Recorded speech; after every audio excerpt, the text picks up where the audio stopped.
Hi guys, today I want to discuss a mysterious Bronze Age site called Mohenjo-Daro, which was built 4,600 years ago. Equipped with remarkable civil engineering and urban planning, Mohenjo-Daro was the most advanced city of its time and the largest urban center of the Indus Valley Civilization. It was one of the world's oldest major cities, contemporaneous with the civilizations of ancient Egypt, Mesopotamia, and Minoan Crete. This spectacular city prospered for 800 years, and is thought to have reached a population of approximately 40,000. When the Indus civilization went into sudden decline around 1900 to 1800 BC, Mohenjo-Daro was abandoned. The formerly glorious metropolis was buried by sediments and thereby stayed invisible and undocumented for 3,700 years until the 1920s. During its modern rediscovery, about 40 skeletons were found within layers of rubble and debris, some lying in streets in contorted positions, which suggested the agony of violent death. Early excavators proposed that these people might have been victims of a massacre caused by the Aryan invasion. Later on, a variety of researchers made an extraordinary claim that an ancient nuclear war was the culprit of the fall of Mohenjo-Daro.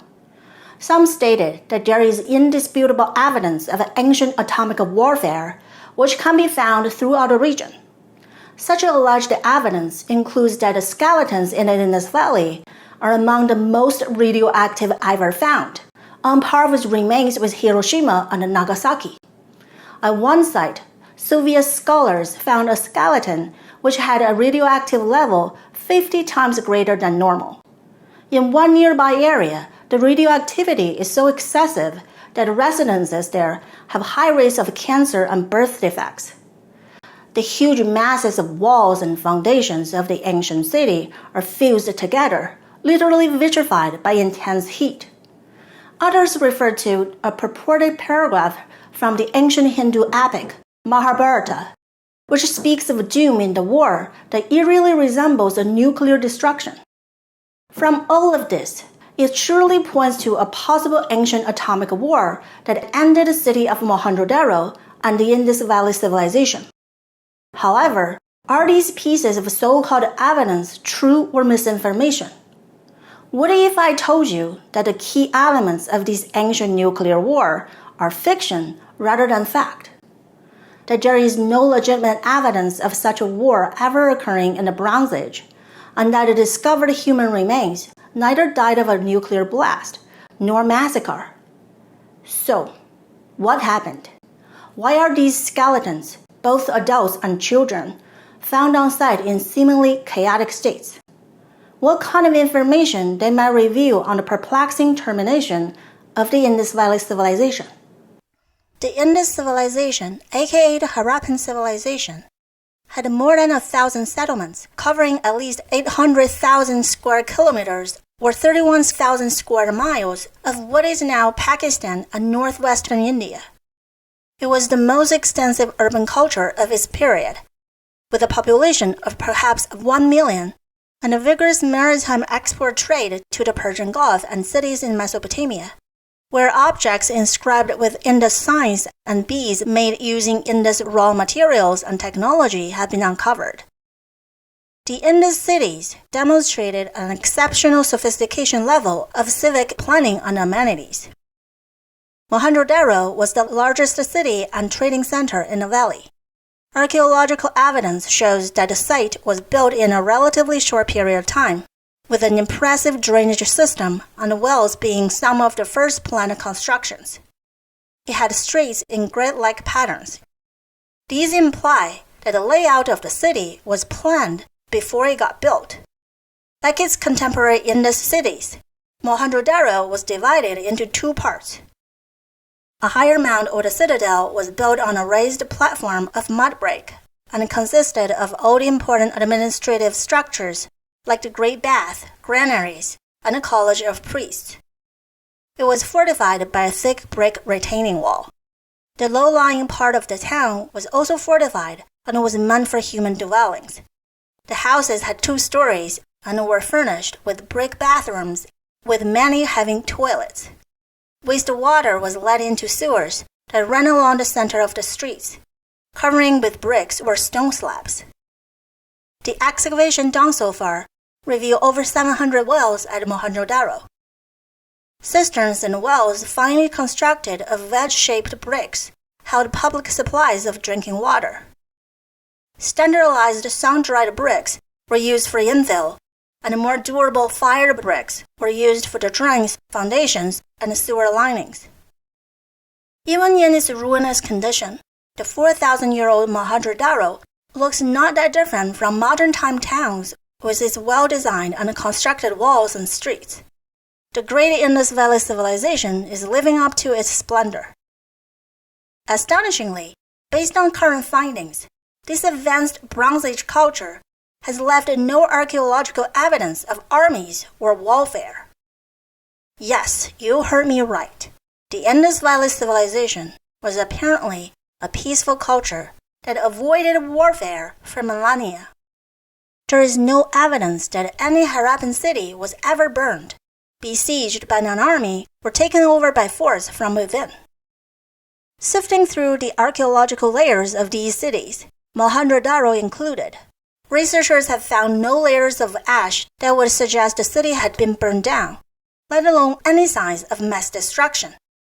There are no large quantities of weapons anywhere. None of the art represents any wars either. Personal conflicts existed, since some graves show skull injuries caused by blows to the head.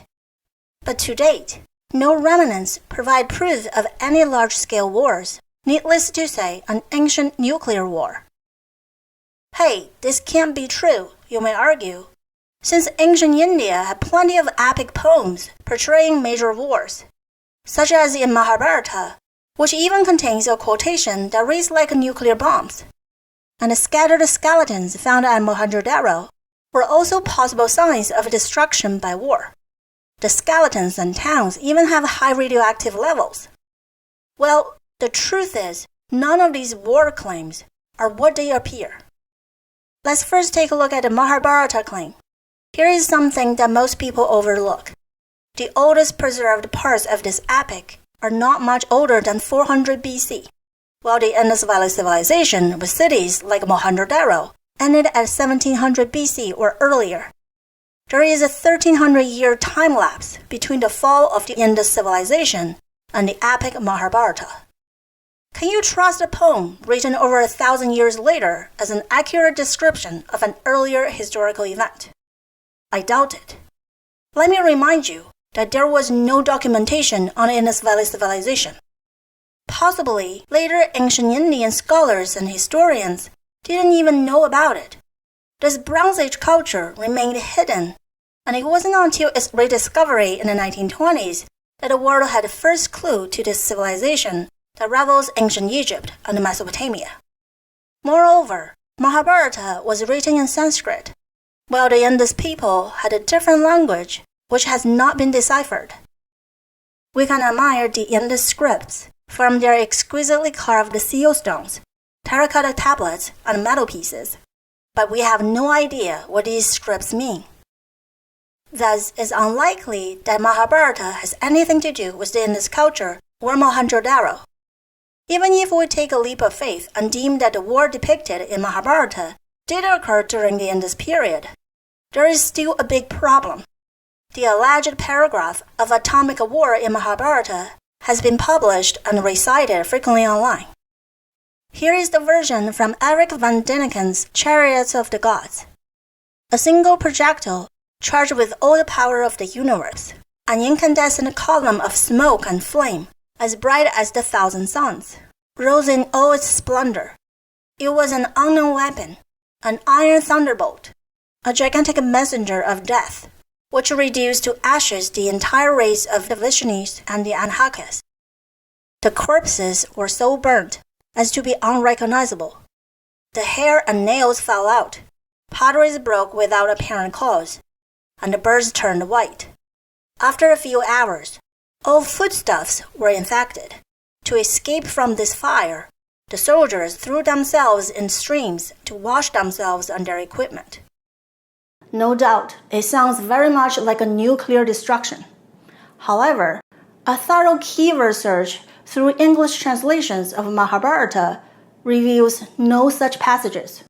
There are no burned corpses caused by weapons referenced in the text, no discussion of any unknown weapon as bright as the thousand suns, no pottery, no birds turned white, no foodstuff got infected, no soldiers washing themselves in streams.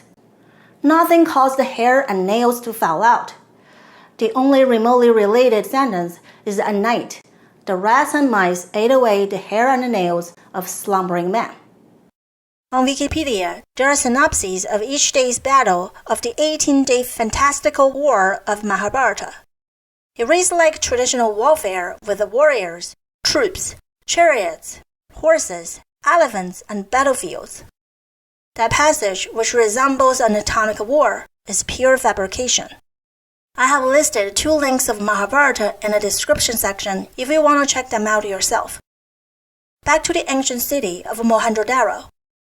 If there was really a nuclear war, which devastated the city in antiquity, then how come the 15 feet, 4.5 meters high walls are still standing? How did they survive a nuclear blast? Why didn't the city get flattened? As far as the claim that vitrified objects were being created due to exposure to intense heat, please note that the mud brick walls and structures in Mohenjo-daro are clearly not vitrified, crystallized, or fused together. There might be some pottery that could be considered as vitrified by heat, though that by itself is far from convincing of nuclear warfare.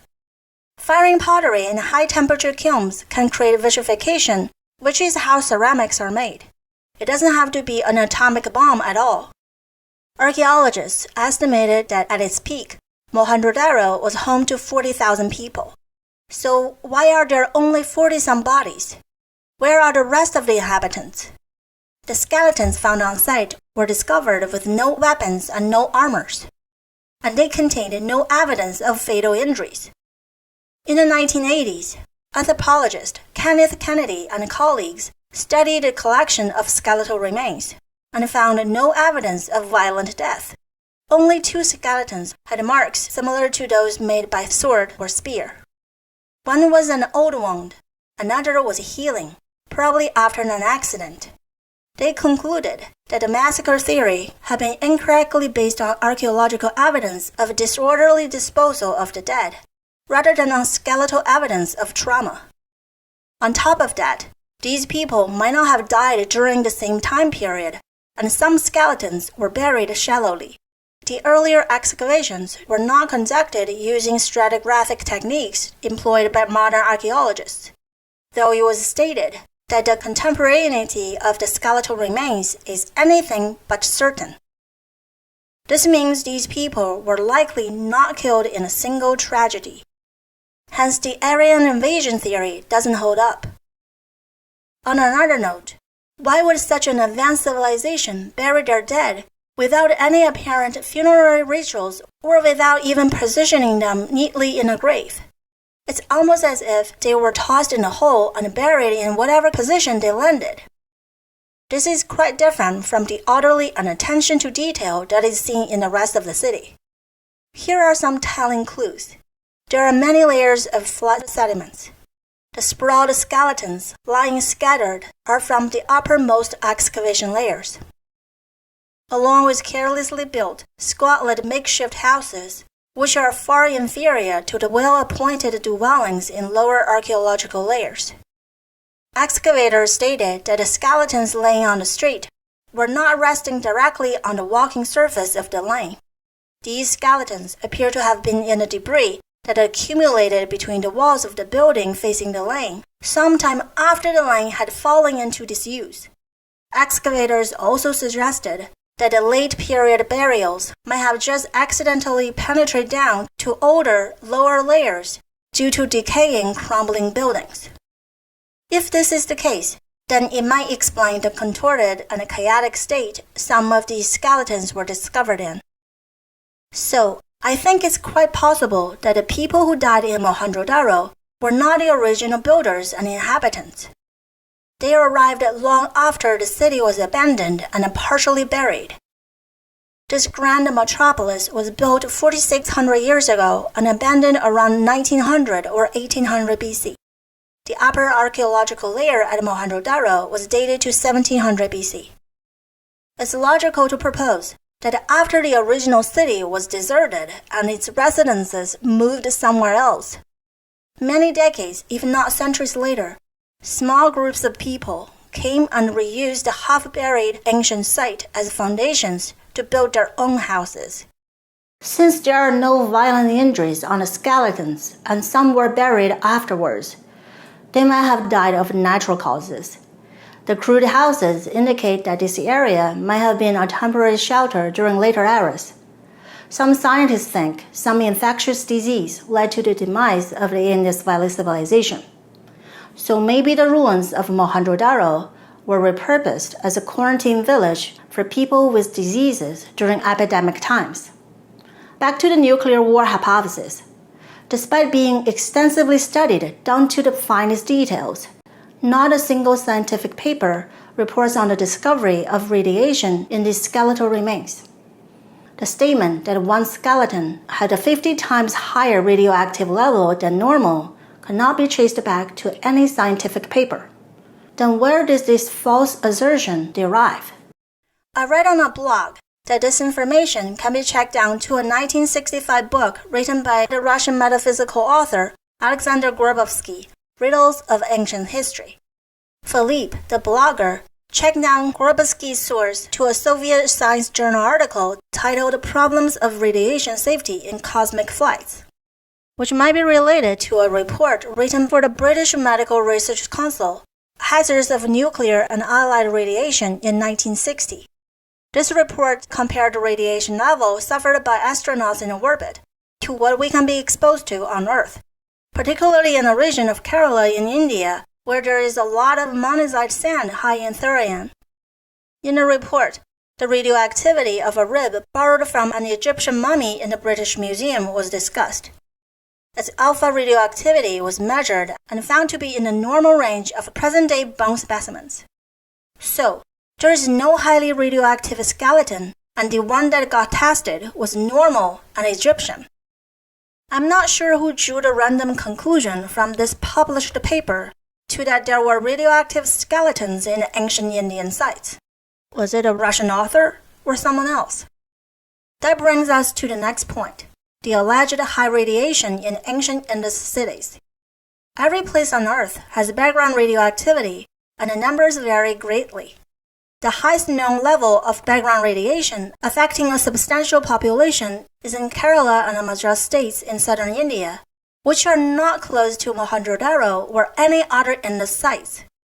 Regions with large deposits of radioactive minerals, like uranium and thorium, would have high natural background radiation. Such places are known in Iran, India, and Europe. Some claim that ancient Indus cities have radioactive ash, which is probably not true. Radioactivity goes down over time. The vast majority of radioactive isotopes produced in a nuclear blast have extremely short half-lives measured in seconds, hours, or days, and are reduced to safety levels very quickly.